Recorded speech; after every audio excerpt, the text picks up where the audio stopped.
Hey everyone, welcome to our channel.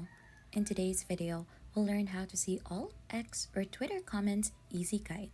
So for us to be able to begin, just go ahead and launch the Twitter or X app on your device. So make sure your Twitter account is already updated and you could check your App Store or Google Play for that one.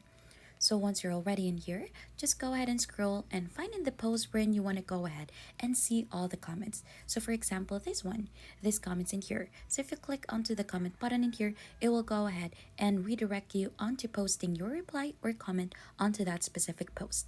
So if you want to see the comment for that, so let's click on cancel first.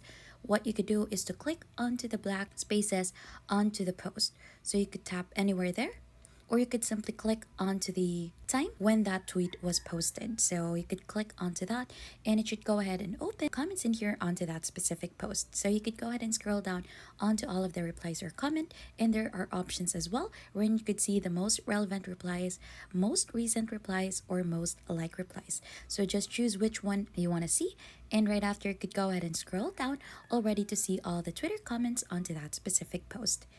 And if you think this has been helpful to you, then don't forget to hit the like, subscribe, and we'll see you on to our next video.